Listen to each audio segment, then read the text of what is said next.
Salut à toi, jeune modélisateur, et bienvenue dans cette deuxième partie d'introduction à Blender où nous allons voir ensemble les différentes possibilités de navigation 3D.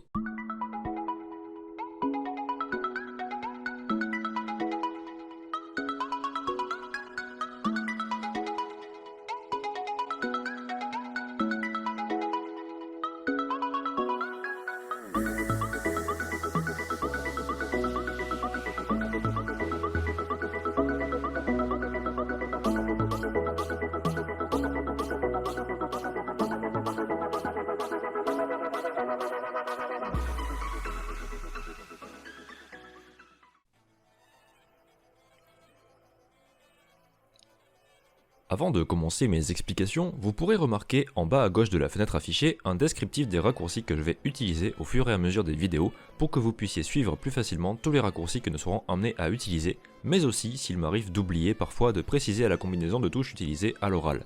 Vous pourrez au moins la voir s'afficher sur votre écran. Maintenant, qu'est-ce qu'on appelle navigation 3D ? Si vous vous souvenez, dans la première vidéo, je vous ai présenté le 3D Viewport, ou Vue 3D, notre affichage principal, aussi appelé scène. Cette scène va regrouper vos différents objets que vous allez modéliser. Par exemple, ici de base, nous avons un cube, une caméra et une lumière qui sont présents sur notre scène. Premièrement, comment zoomer et dézoomer sur notre objet ? Pour cela, il y a deux façons différentes. La première, en utilisant simplement la molette de votre souris, vers le haut, vous allez zoomer et vers le bas, vous pouvez dézoomer. Mais vous pouvez voir que ce zoom-là est saccadé, comme s'il y avait un cran. Si vous souhaitez avoir un zoom plus fluide, vous pouvez faire la combinaison de touches CTRL plus clic molette et monter ou baisser votre souris. Vous pouvez voir que cette option est plus progressive.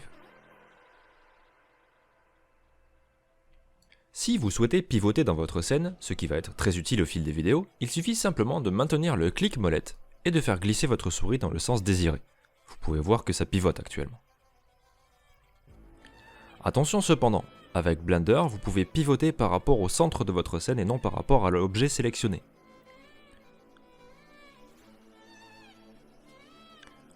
Ensuite, grâce au raccourci Shift, clic molette, vous pouvez vous déplacer dans votre scène.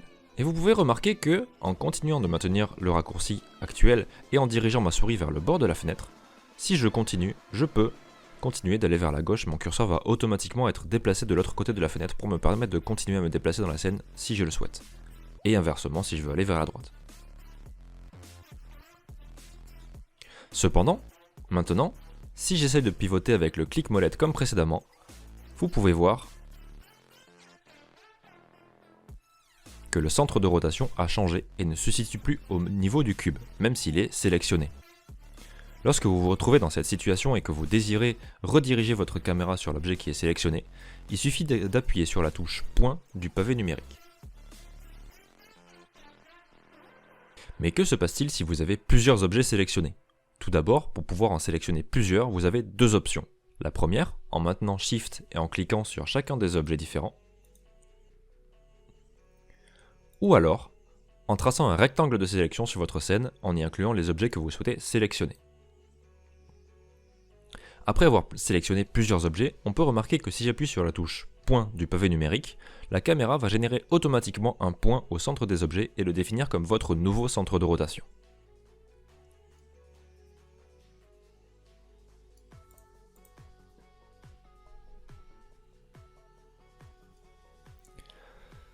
Ensuite, pour pouvoir intervertir dans les différentes vues par défaut, il y a tout un tas de raccourcis qu'il faut connaître, pour pouvoir évoluer plus rapidement et simplement au sein du logiciel.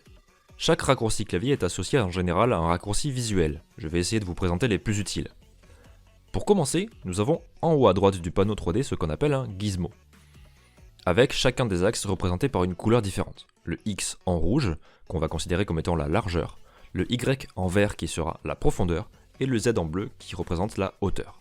Attention cependant, sur d'autres logiciels il est possible que les axes ne soient pas les mêmes. Il y a tout un tas de vues différentes qui vont pouvoir nous aider dans le futur au fil de nos modélisations. La vue de face, la vue de côté, la vue arrière, etc. Tout ceci peut être accessible dans les options View, Viewpoint, et vous voyez que vous avez une liste des différentes vues accessibles. Si vous cliquez sur l'une de ces options, vous pouvez voir qu'elle va directement s'afficher, par exemple, la vue de dessus. Cependant, pour aller plus vite et pour éviter de devoir retourner dans ce menu à chaque fois, il existe des raccourcis clavier qui vont vous permettre d'y accéder directement. Pour retourner dans cette vue de dessus par exemple, vous pouvez appuyer sur la touche 7 du pavé numérique pour y accéder.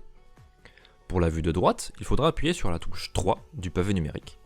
Et pour la vue de face, ce sera la touche 1 du pavé numérique. Pour accéder aux autres vues disponibles, il faut s'imaginer comme si on souhaitait accéder à l'opposé des vues que je viens de nommer. Par exemple pour la vue de gauche, qui est l'opposé de la vue de droite, il va falloir simplement rajouter la touche CTRL.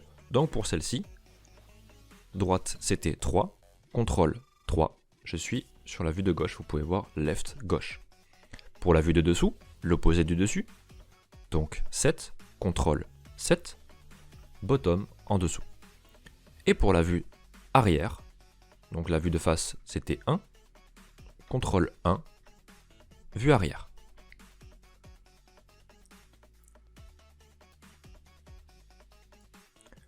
Si vous travaillez sur ordinateur portable, je vous recommande l'utilisation d'une souris plutôt que le pavé tactile pour pouvoir accéder aux 3 différents clics qui ont leur importance.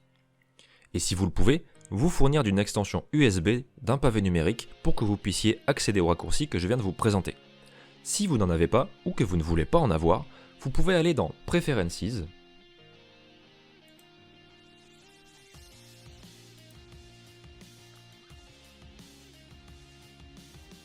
et dans Input,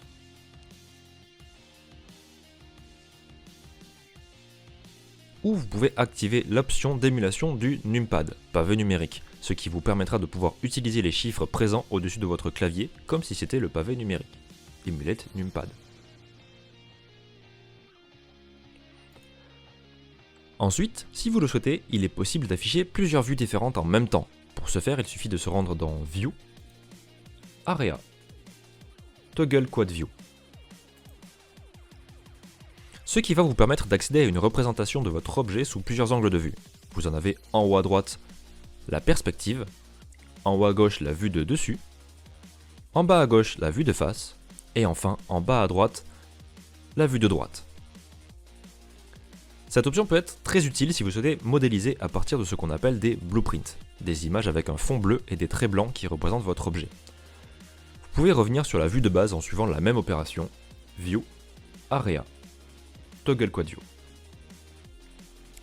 Le dernier raccourci pour aujourd'hui sera celui de la vue caméra, 0 sur le pavé numérique, qui va vous permettre de positionner votre vue à l'emplacement que vous aurez désigné pour votre caméra. Cela peut paraître abstrait pour certains d'entre vous, mais vous pouvez expliquer grossièrement. Cela peut paraître abstrait pour certains. Cela peut paraître abstrait pour certains d'entre vous, mais pour vous expliquer grossièrement, c'est cette vue qui va nous permettre de pouvoir faire un rendu de votre objet. Qu'est-ce qu'un rendu ? C'est une image de synthèse qui convertit les données de votre logiciel 3D pour en créer une image ou une vidéo. Et vous pouvez revenir sur la vue perspective en reprenant par exemple la vue de dessus 7 et en pivotant votre objet.